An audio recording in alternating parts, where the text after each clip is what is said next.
হুমায়ুন কবিরের নিশানায় ফিরহাদ হাকিম এবং সিদ্দিকুল্লাহ চৌধুরী। বাঙালি মুসলিমদের মধ্যে ফিরহাদের গ্রহণযোগ্যতা নেই এবং মুসলিমদের মধ্যে প্রভাব কমেছে সিদ্দিকুল্লাহ চৌধুরী, মত হুমায়ুনের। দেখুন, প্রথম কথা হচ্ছে এখন বাংলায় কম্পিটিশন চলছে তৃণমূলের মুসলিম নেতাদের মধ্যে যে আগামী দিনে সোহরাবর্দী বা জিন্না কে হবে, সেই নিয়ে কম্পিটিশন চলছে। এটা ঠিক যে ফিরহাদ হাকিম সাহেব তো আর বাঙালি মুসলমান নন, তিনি গয়া থেকে আসা উর্দুভাষী মুসলমান, আর মুর্শিদাবাদের বিধায়ক হচ্ছে বাংলাভাষী মুসলমান। তো বাংলাভাষী আর উর্দুভাষী মুসলমানের মধ্যে সবসময় একটা ক্ষমতা নিয়ে বিরোধ ছিল, কে ক্ষমতাটা ভোগ করবে।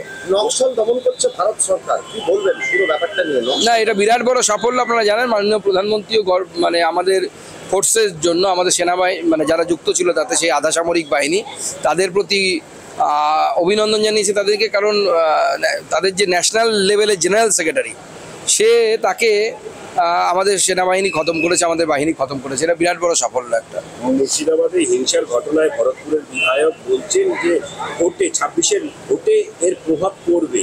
দেখুন, পড়বে তো অবশ্যই, কারণ আমি গতকালই বলেছি যে রিপোর্টটা আদালতে, উচ্চ আদালতের কমিটি দিয়েছে, এই রিপোর্টটা হচ্ছে বাংলায় বলে কুষ্টি, আমরা জন্মানোর সময় আগে কুষ্টি করা হতো, হিন্দিতে বলে হচ্ছে জনমকুণ্ডলী। এটা হিন্দুদের আগামী দিনের ভবিষ্যতের জনমকুণ্ডলী বা কোষ্ঠী বিচার।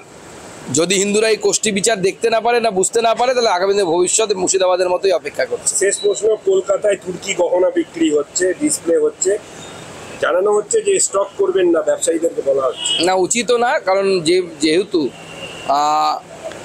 আমাদের দেশের বিরুদ্ধে পাকিস্তানের সাথে লড়াইয়ে তুর্কির অবস্থান ছিল, স্বাভাবিকভাবে জাতীয়তাবাদী লোক হিসেবে বা দেশপ্রেমিক হিসেবে আমি সবাইকে অনুরোধ করব যে যারা ভারতবর্ষকে ভালোবাসেন তারা তুর্কির কোনো কিছুই কিনবেন না।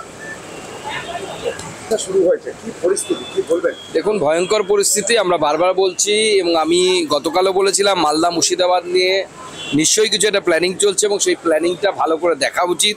রাজ্য প্রশাসন নির্বিকার।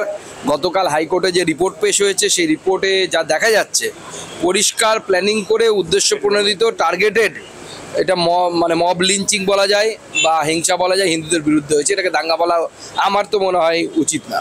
মুখ্যমন্ত্রী বলছেন বাইরে থেকে জঙ্গি যেন এসে শেল্টার না পায়, পুলিশ এটা দেখুক।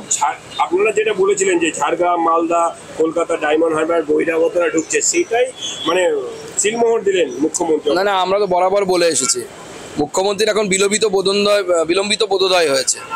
তার কারণ হচ্ছে মুখ্যমন্ত্রী জানেন যে দেশের পরিস্থিতি যদি এইভাবে পরিবর্তিত হয়, তখন কেন্দ্র সরকার একটা কড়া সিদ্ধান্ত নিতে বাধ্য হবে। দেশের স্বার্থের সাথে বেইমানি করা বা দেশের স্বার্থের সাথে কম্প্রোমাইজ করা আমরা কোনোদিন মেনে নেব না। যাত্রীহারা আন্দোলনকারীদের থানায় ডেকে পুলিশের জিজ্ঞাসাবাদ চলছে, তারপর তাদের বসিয়ে রেখে আবার ছেড়ে দেওয়া হচ্ছে। সেটা আন্দোলনকে বন্ধ করার জন্য, আন্দোলনকে স্তব্ধ করার জন্য, ভয় দেখানোর জন্য হচ্ছে। আন্দোলনকারীদেরকে আমি বলবো যে মুখ্যমন্ত্রী ললিপপ দিয়েছেন, আপনারা প্রথমে ললিপপ হয়তো কিছুটা বিশ্বাস করেছিলেন, মুখ্যমন্ত্রীর দেওয়া ললিপপে বিশ্বাস করবেন না। আমাদের ভিডিও ভালো লাগলে লাইক এবং শেয়ার করুন। কমেন্ট সেকশনে গিয়ে জানান আপনাদের মতামত। আরও ভিডিও পেতে আমাদের চ্যানেল সাবস্ক্রাইব করুন এবং প্রতি মুহূর্তে খবরের আপডেট পেতে প্রেস করুন বেল আইকন।